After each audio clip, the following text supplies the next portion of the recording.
चलो जीएसटी की थ्योरी करते हैं आज, ठीक है। जीएसटी की जो फुल फॉर्म होती है ना वो क्या होती है, गुड्स एंड सर्विसेज टैक्स। जी का मतलब गुड्स, एस का मतलब सर्विस और टी का मतलब टैक्स। तो जीएसटी की फुल फॉर्म क्या होती है, गुड्स एंड सर्विसेज टैक्स। कई बार किसी के स्कूल के पेपर में एमसीक्यू में आ जाती है जीएसटी की फुल फॉर्म, ठीक है। अच्छा, जीएसटी कितने टाइप्स की होती है, 3 टाइप्स की। कितने टाइप की होती है, 3। एक सीजीएसटी, एक एसजीएसटी और एक आईजीएसटी। सी का मतलब होता है सेंट्रल, जीएसटी मैंने ऊपर बता दिया था, goods and services tax. C stands for central, S stands for state. अब ये नहीं पूछते पेपर में, आई वाला आता है। और ऑप्शन में पता है क्या होता है, इंटरनेशनल, इंडिया, इंश्योरेंस और इंटीग्रेटेड। यहाँ बच्चा फंस जाता है, तो ध्यान रखना आई का मतलब यहाँ पे है इंटीग्रेटेड। क्या है, इंटीग्रेटेड। तो मैं तुम्हारे लिए लिख देता हूँ, आई स्टैंड्स फॉर इंटीग्रेटेड। इंटरनेशनल मत कराना, इंडिया कराना। कितने बच्चे इंटरनेशनल लिखाते हैं, अरे इंटरनेशनल पे एक्सपोर्ट और इंपोर्ट ड्यूटी लगती है, ठीक है। ध्यान रखना, आई का मतलब क्या होगा, इंटीग्रेटेड। तो क्या फुल बनी, integrated goods and services tax. I का मतलब क्या होगा, इंटीग्रेटेड। तो बताओ कितने टाइप के जीएसटी होते हैं, 3। सीजीएसटी, एसजीएसटी और आईजीएसटी, ठीक है। एग्जाम्पल ले लेता हूँ एक। अगर मान लो किसी भी केस में जीएसटी का रेट 18% है, कितना है, 18। तो पहले मैं तो बताता हूँ, ये दोनों कंबाइन लगते हैं साथ में और ये अकेला लगता है। ये दोनों साथ में लगेंगे और आईजीएसटी क्या लगेगा, अकेला। अब मान लो एग्जांपल कि जीएसटी का जो रेट है वो 18% है। अब इसने तो अकेले लगना है, तो आईजीएसटी अकेला कितना लगेगा, 18। बट इन्होंने तो कंबाइन लगना है, तो अगर इन पे मैंने 18 कर दिया तो फिर तो 36 हो जाएगा। तो 18 मत करना, डिवाइड बाई 2 कर देना रेट को। अगर मैं रेट को डिवाइड बाई 2 करूँगा तो कितना आएगा, 9। तो सीजीएसटी 9%, एसजीएसटी 9%, तो टोटल कितना हो गया, 18, ठीक है ना। तो आईजीएसटी अकेले 18, और अगर मुझे ये लगाना पड़ जाए तो डिवाइड बाई 2 कर दो तो कितना हो जाएगा, 9, ठीक है। अब क्वेश्चन ये है कि सर मुझे कैसे चलेगा कि मुझे आईजीएसटी लगाना है या सीजीएसटी और एसजीएसटी लगाना है, मुझे थोड़ा ना पता है। देखो, अगर मान लो मैं एग्जांपल ले रहा हूँ, अगर मैं दिल्ली का हूँ और मैं दिल्ली में ही माल सप्लाई करता हूँ, दिल्ली में ही, विद इन अ स्टेट, तो फिर लगेगा सीजीएसटी और एसजीएसटी। बट अगर मैं दिल्ली का बंदा हूँ और मैं अपनी सर्विस नोएडा दे रहा हूँ, तो आउटसाइड द स्टेट चला गया, कहाँ चला गया, आउटसाइड द स्टेट, तो फिर आईजीएसटी लगेगा। विद इन अ स्टेट काम करोगे तो सीजीएसटी और एसजीएसटी, आउटसाइड द स्टेट काम करोगे तो आईजीएसटी। अब ये तो मैंने तुम्हारे लिए लोकल लैंग्वेज लिखी है, विद इन अ स्टेट और outside the state, but paper में ये नहीं आएगी। और पेपर यहाँ से 1 नंबर का कंफर्म है, सबके स्कूल में आता है। वो भेजते हैं ये लिख के, इंट्रा स्टेट और इंटर स्टेट। मैंने एक लिखा है इंट्रा और एक लिखा है इंटर। पेपर में ये लिखा हुआ आएगा, विद इन अ स्टेट और आउटसाइड द स्टेट नहीं लिखा आएगा, ठीक है। इंट्रा, अब याद कैसे करना, इंट्रा पढ़ बोल के क्या लग रहा है, 2 या 1, इंट्रा 2। तो इंट्रा होगा तो क्या लगाओगे, सीजीएसटी और एसजीएसटी। इंट्रा का मतलब होता है with in a state. Inter बोल के लग रहा है 1, तो कल्ला कौन लगता है, आईजीएसटी। तो पेपर में विद इन अ स्टेट और आउटसाइड द स्टेट नहीं का क्या आएगा, इंट्रा और इंटर। इंट्रा में क्या लगाओगे, सीजीएसटी और एसजीएसटी, और इंटर में क्या लगाओगे, आईजीएसटी। यहाँ से एमसीक्यू आते हैं एक नंबर, ठीक है। अब एक थ्योरी का क्वेश्चन जो बचा है सिर्फ एक ही है, उसके बाद थ्योरी नहीं आती। जीएसटी में बस ये छोटी सी थ्योरी है। मैं कह रहा हूँ क्वेश्चन में एडवांटेज आए तो भी ये लिखाना, करेक्टरिस्टिक्स आए तो भी ये लिखाना, ऑब्जेक्टिव आए तो भी ये लिखाना। अब तुम इतना सारा याद नहीं कर सकते, तो एक ही चीज़ याद कर लो और तीनों में ये लिखाना, ठीक है ना। तो देखो, पहला कहने को 10 पॉइंट है, इतना बड़ा आएगा नहीं, सिर्फ 4 पॉइंट कर लो, इनफ है, ठीक है। It is a comprehensive indirect tax. Comprehensive का मतलब होता है सब कुछ एक ही के अंदर, सब कुछ। देखो, अगर तुमने मैथ्स में 10th में मैथ्स में इलस्ट्रेशन करी हो तो आती थी कॉम्प्रीहेंसिव।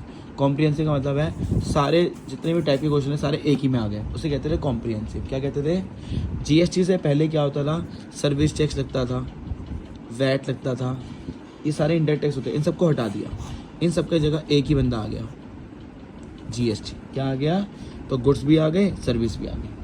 तो इसलिए जीएसटी को क्या बोला जाता है, कॉम्प्रीहेंसिव टैक्स। कॉम्प्रीहेंसिव का मतलब होता है सबका एक ही बाप, तो जीएसटी को हम क्या बोल सकते हैं, कॉम्प्रीहेंसिव। तो देखो इधर, अब आगे लिखा है इनडायरेक्ट। क्या लिखा है, इनडायरेक्ट। सर ये क्या होता है, देखो जो तुम अपनी पॉकेट से दोगे उसे बोलते हैं डायरेक्ट टैक्स। क्या बोलते हैं, डायरेक्ट टैक्स। डायरेक्ट टैक्स कब होता है, जब तुम अपनी पॉकेट से, ओन पॉकेट से पे करोगे। और इनडायरेक्ट टैक्स क्या होता है, कस्टमर की पॉकेट से। किसकी पॉकेट से, कस्टमर। अब देखो, तुम मैकडी वगैरह जाते हो, कहाँ जाते हो, मैकडी, तुम बर्गर लेते हो, वो तुम्हें क्या लगा के देते हैं, सीजीएसटी और एसजीएसटी, वो तुमसे लेते हैं। तो देखो, जैसे मैं हूँ कस्टमर, मैं गया मैकडी, कहाँ गया, मैकडी। मैंने उनसे लिया 30 का बर्गर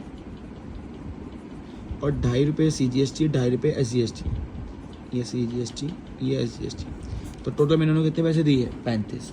उन्होंने मेरे से कितने टैक्स ले लिया, 5, और वो आगे जमा कर देंगे गवर्नमेंट को 5। तो बताओ क्या ये मैकडी की जेब से जा रहा है, नहीं।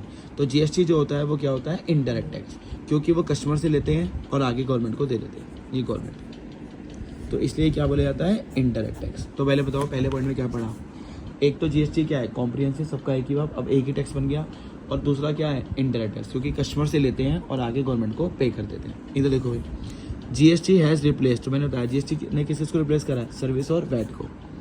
GST has replaced most of the indirect tax levied by the state government और स्टेट गवर्नमेंट। बहुत सारे इनडायरेक्ट टैक्स लगते थे जिनको क्या कर दिया, replace under the previous indirect tax system as a result. तो बताओ अगर उन्हें सबको हटा के एक ही बंदा आ गया, as a result GST is a comprehensive, तो उसको क्या बना दिया, कॉम्प्रिहेंसिव, और कौन सा टैक्स बना दिया, इनडायरेक्ट, क्योंकि उसने हटाया किसको था, इनडायरेक्ट को, तो बनेगा भी क्या, इनडायरेक्ट। और उसके आगे कॉम्प्रिहेंसिव क्यों लग दिया, क्योंकि अब 3 टैक्स नहीं है, सिर्फ एक ही है, उसका नाम क्या है, GST।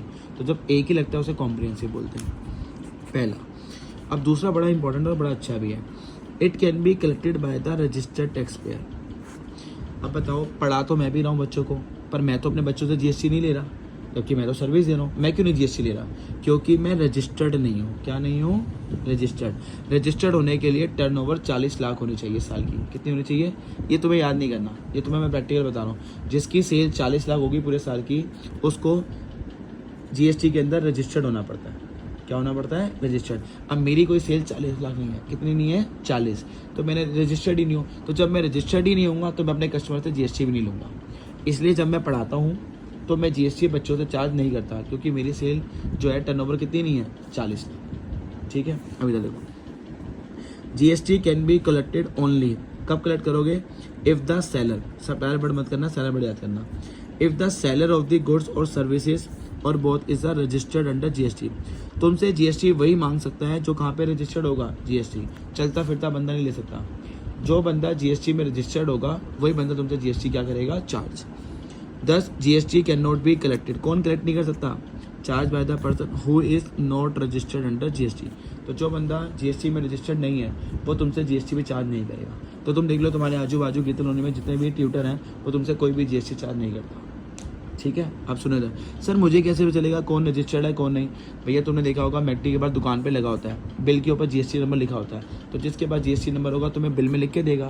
तो जिसके बिल में GST नंबर नहीं है तो उसके बाद GST नहीं है, जिसके बिल में GST नंबर है उसके बाद GST है। तो जब तुम GST देते हो तो चेक करो बिल में GST नंबर है क्या, नहीं है तो दे दो, नहीं है तो मत दो। तो बताओ, अभी तक तुमने 2 चीज़ें पढ़ी, GST डायरेक्ट टैक्स है, इनडायरेक्ट टैक्स है, बोल रहे इनडायरेक्ट, कॉम्प्रिहेंसिव है या सिंगल है, और कलेक्ट कौन करेगा, रजिस्टर्ड। कौन कलेक्ट नहीं करेगा, जो रजिस्टर्ड नहीं है। आ जाओ अगला, इसको इसके बाद, it is a value added tax. अब बच्चे सोचते हैं सर वैल्यू एडिड टैक्स क्या है, तो मैं तुम्हें पहले समझाता हूँ फिर तुम्हें समझ भी आ जाएगा। देखो इधर जो मैं एग्जांपल ले रहा था, मैंने 1000 रुपये की चीज़ परचेज करी, कितने की करी, 1000, उस पर GST 10% था। वैसे GST का रेट 10% नहीं है, पर तुम्हें समझाने के लिए ईजी में 10% लिया। अगर मैं 10% करूँ GST का इसका तो कितना आएगा, 100। तो मैं कितने पैसे दे के आया सामने वाले को, 1100, पर मैंने GST कितना पे करा, GST पेड, कितना GST पे करा, 100। अब वही चीज़ 1000 रुपये की जो थी वो मैंने आगे बेची 1500 की, और GST का रेट कितना है, 10। तो मैंने कस्टमर से कितने पैसे लिए, 150। तो मैंने GST कलेक्ट कितना करा, ये ढंग से समझ लो। मैंने पहले जब परचेज करी तो मैं कितना GST पे करके आया, 100। जब मैंने उसको बेचा 1500 में तो मैंने GST कस्टमर से कितना कलेक्ट करा, 150। अब टैक्स कैसे देना होता है GST में, देखो इधर तुम्हें GST कितना कलेक्ट हुआ कस्टमर से, 150। तुम कितना पे करके आए थे वो माइनस हो जाता है, GST पेड कितना पे करके आए थे, 100। तो अल्टीमेटली मैंने गवर्नमेंट को कितना पे करना है, 50। कितना पे करना है, 50। ये रूल होता है, जितना तुम कलेक्ट करोगे और जितना तुम पे करके आए क्या हो जाएगा, माइनस। अब उन्होंने एक बढ़िया तरीका लिख दिया, ये तो था हार्ड वर्क घूम के आने का। उन्होंने कहा ये क्या कर रहे हो, जितनी तुमने वैल्यू ऐड कर दी है उस पर टैक्स दे दो ना। 1000 की चीज़ थी, मैंने कितनी वैल्यू ऐड करी है उसमें, 500, तो 500 पे 10% कर दो, तो कितना आ गया 50। तुम घूम के 50 ला रहे हो, उन्होंने तुम्हें सीधा बता दिया कि जितनी तुम वैल्यू ऐड करोगे उसी पे टैक्स दे दो। तो 1000 रुपये की परचेज थी, बिन ने कितनी वैल्यू ऐड करी 500, तो 500 10% कितना होता है 50। और तुमने वैसे नहीं जाना तो ऐसे घूम के आ जाओ, तो अपने जितना जीएसटी कर करा होता है जीएसटी क्या कर देना माइनस। ठीक है, अब देखो यहाँ पे करें तो जब तुम समझ लोगे तुम्हें ईजी हो जाएगा याद करना। ये देखो GST is the value added tax. क्यों बनता है value added tax? Since GST paid is set off against GST collected. तो मैंने भी यही करा, जो जीएसटी पे करता है उसे सेट ऑफ कर दिया कैसे, जीएसटी कलेक्ट से। As a result GST is levied on incremental value. Incremental value समझते हो क्या होता है? बढ़ी हुई, जैसे मैंने कहा था। दूसरा तरीका एज रिजल्ट तुम इस पर भी कर सकते हो, जितनी तुमने वैल्यू बढ़ा दी। इंक्रीमेंटल का मतलब जितनी तुमने वैल्यू बढ़ा दी, 1000 से कितनी कर दी थी 1500, तो 500 पे दे दो, बताओ घूम के सीधा दे दो। It is a destination based tax. कौन सा टैक्स होता है? डेस्टिनेशन। जब तक तुम्हारे गुड्स पहुंच ना जाए तब तक तुम सेल नहीं मानोगे।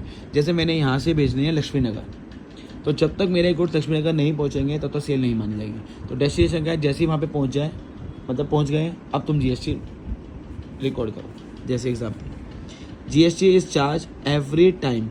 जब जब तुम सेल करोगे तुम्हें जीएसटी क्या करना है? चार्ज। पर कब करोगे? टिल दैट गुड्स और सर्विसेज रीच द कस्टमर। मेरा कंज्यूमर कहाँ पे बैठा था? लक्ष्मी नगर। कहाँ बैठा था? तो वही बता रहा हूँ, पैसों से लेना नहीं होता। तुम्हारे जैसे ही गुड्स पहुंच जाएंगे कंज्यूमर के पास, वहाँ पहुंच गए, अब जीएसटी तुम्हारे ऊपर एप्लीकेबल हो गया। तो वो कह रही है डेस्टिनेशन बेस्ड है। पर मान लो अगर बीच में टूट गए तो फिर सामने वाला बंदा मुझे पैसे थोड़ा ना देगा, वो मुझे पैसे नहीं देगा, तो मैं जीएसटी क्यों दूंगा गवर्नमेंट को? तो वहाँ पहुँचने देना, तभी ये डेस्टिनेशन है। तो फिर पैसे तो दोबारा गुड्स भेजने पड़ेंगे, तो दो बार जीएसटी थोड़ा देगा। आ गया तो फिर चोरी करनी है तो फिर तो बात अलग है, लड़ाई करनी है। तो ये कहता है तुम सेल कब मानोगे?